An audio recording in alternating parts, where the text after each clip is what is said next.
Le premier livre des rois, chapitre 22. On resta 3 ans sans qu'il y eût guerre entre la Syrie et Israël. La 3e année, Josaphat, roi de Juda, descendit auprès du roi d'Israël. Le roi d'Israël dit à ses serviteurs, « Savez-vous que Ramoth en Galaad est à nous, et nous ne nous inquiétons pas de la reprendre des mains du roi de Syrie ?» Et il dit à Josaphat, « Veux-tu venir avec moi attaquer Ramoth en Galaad ?» Josaphat répondit au roi d'Israël, « Nous irons, moi comme toi, mon peuple comme ton peuple, mes chevaux comme tes chevaux. » Puis Josaphat dit au roi d'Israël, « Consulte maintenant, je te prie, la parole de l'Éternel. » Le roi d'Israël assembla les prophètes au nombre d'environ 400 et leur dit, « Irai-je attaquer Ramoth en Galaad ou dois-je y renoncer ?» Et ils répondirent, « Monte, et le Seigneur la livrera entre les mains du roi. »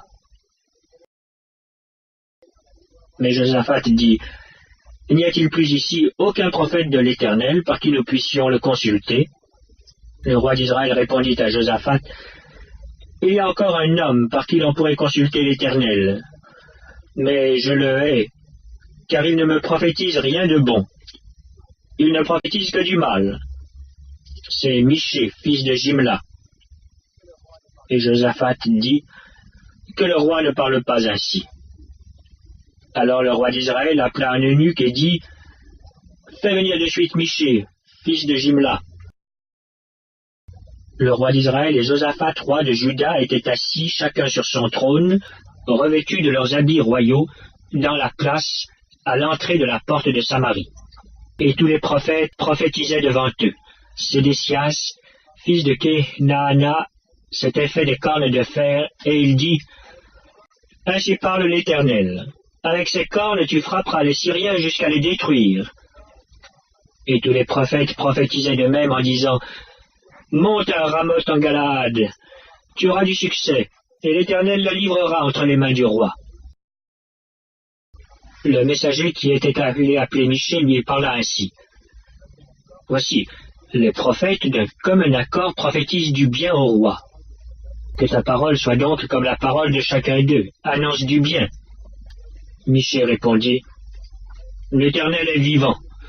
J'annoncerai ce que l'Éternel me dira. » Lorsqu'il fut arrivé auprès du roi, le roi lui dit, « Michée, irons-nous attaquer Ramoth en Galaad ou devons-nous y renoncer ?» Il lui répondit, « Monte, tu auras du succès, et l'Éternel la livrera entre les mains du roi. » Et le roi lui dit, « Combien de fois me faudra-t-il te faire jurer de ne me dire que la vérité au nom de l'Éternel ?» Michée répondit, « Je vois tout Israël dispersé sur les montagnes comme des brebis qui n'ont point de berger. Et l'Éternel dit, ces gens n'ont point de maître. Que chacun retourne en paix dans sa maison. » Le roi d'Israël dit à Josaphat, « Ne te l'avais-je pas dit? Il ne prophétise sur moi rien de bon, il ne prophétise que du mal. » Et Michée dit, « Écoute donc la parole de l'Éternel. J'ai vu l'Éternel assis sur son trône, et toute l'armée des cieux se tenant auprès de lui à sa droite et à sa gauche. Et l'Éternel dit, « Qui séduira Akab pour qu'il monte à Ramoth en Galaad et qu'il y périsse ?» Ils répondirent, l'un d'une manière, l'autre d'une autre. Et un esprit va se présenter devant l'Éternel et dit, « Moi je le séduirai. » L'Éternel lui dit, « Comment ? » « Je sortirai, répondit-il, et je serai un esprit de mensonge dans la bouche de tous ces prophètes. » L'Éternel dit, « Tu le séduiras, et tu en viendras à bout. Sors, et fais ainsi. Et maintenant, voici, l'Éternel a mis un esprit de mensonge dans la bouche de tous tes prophètes qui sont là. Et l'Éternel a prononcé du mal contre toi. » Alors Sédécias, fils de Kenaana, s'étant approché, frappa Michée sur la joue et dit, « Par où l'Esprit de l'Éternel est-il sorti de moi pour te parler ?»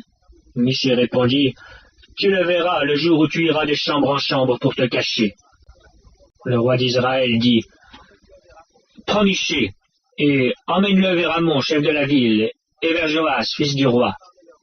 Tu diras, ainsi parle le roi. Mettez cet homme en prison et nourrissez-le du pain et de l'eau d'affliction jusqu'à ce que je revienne en paix. » Et Michée dit, « Si tu reviens en paix, l'Éternel n'a point parlé par moi. » Il dit encore, « Vous tous, peuple, entendez. » Le roi d'Israël et Josaphat, roi de Juda, montèrent à Ramoth en Galaad. Le roi d'Israël dit à Josaphat, « Je veux me déguiser pour aller au combat, mais toi, revêt-toi de tes habits. » Et le roi d'Israël se déguisa et alla au combat. Le roi de Syrie avait donné cet ordre aux 32 chefs de ses chars, « Vous n'attaquerez ni petit ni grand, mais vous attaquerez seulement le roi d'Israël. » Quand les chefs des chars aperçurent Josaphat, ils dirent, « Certainement c'est le roi d'Israël. » Et ils s'approchèrent de lui pour l'attaquer. Josaphat poussa un cri. Les chefs des chars, voyant que ce n'était pas le roi d'Israël, s'éloignèrent de lui. Or un homme tira de son arc au hasard et frappa le roi d'Israël au défaut de la cuirasse. Le roi dit à celui qui dirigeait son char, « Tourne et fais-moi sortir du champ de bataille, car je suis blessé. » Le combat devint acharné ce jour-là. Le roi fut retenu dans son char en face des Syriens, et il mourut le soir. Le sang de la blessure coula dans l'intérieur du char. Au coucher du soleil, on cria par tout le camp, « Chacun à sa ville, et chacun dans son pays. » Ainsi mourut le roi qui fut ramené à Samarie, et on enterra le roi à Samarie. Lorsqu'on lava le char à l'étang de Samarie, les chiens léchèrent le sang d'Akab, et les prostituées s'y baignèrent selon la parole que l'Éternel avait prononcée. Le reste des actions d'Akab, tout ce qu'il a fait, la maison d'ivoire qu'il construisit et toutes les villes qu'il a bâties, cela n'est-il pas écrit dans le livre des chroniques des rois d'Israël? Akab se coucha avec ses pères, Akazia son fils régna à sa place. Josaphat, roi de Juda, Akazia, roi d'Israël. Josaphat, fils d'Asa, régna sur Juda la 4e année d'Akab, roi d'Israël. Josaphat avait 35 ans lorsqu'il devint roi, et il régna 25 ans à Jérusalem. Sa mère s'appelait Azuba, fille de Shilchi. Il marcha dans toute la voie d'Asa, son père, et ne s'en détourna point, faisant ce qui est droit aux yeux de l'Éternel. Seulement les hauts lieux ne disparurent point. Le peuple offrait encore des sacrifices et des parfums sur les hauts lieux. Josaphat fut en paix avec le roi d'Israël. Le reste des actions de Josaphat, ses exploits et ses guerres, cela n'est-il pas écrit dans le livre des chroniques des rois de Juda? Il ôta du pays le reste des prostituées qui s'y trouvaient encore depuis le temps d'Asa son père. Il n'y avait point de roi en Édom.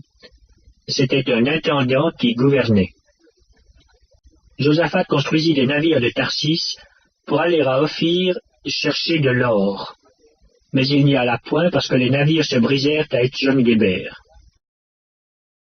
Alors Akazia, fils d'Akab, dit à Josaphat, « Veux-tu que mes serviteurs aillent avec les tiens sur des navires ?» Et Josaphat ne voulut pas. Josaphat se coucha avec ses pères, et il fut enterré avec ses pères dans la ville de David, son père. Et Joram, son fils, régna à sa place. Akazia, fils d'Akab, régna sur Israël à Samarie la 17e année de Josaphat, roi de Juda. Il régna 2 ans sur Israël. Il fit ce qui est mal aux yeux de l'Éternel, et il marcha dans la voie de son père, et dans la voie de sa mère, et dans la voie de Jéroboam, fils de Nébat, qui avait fait pécher Israël. Il servit Baal, et se prosterna devant lui, et il irrita l'Éternel, le Dieu d'Israël, comme avait fait son père.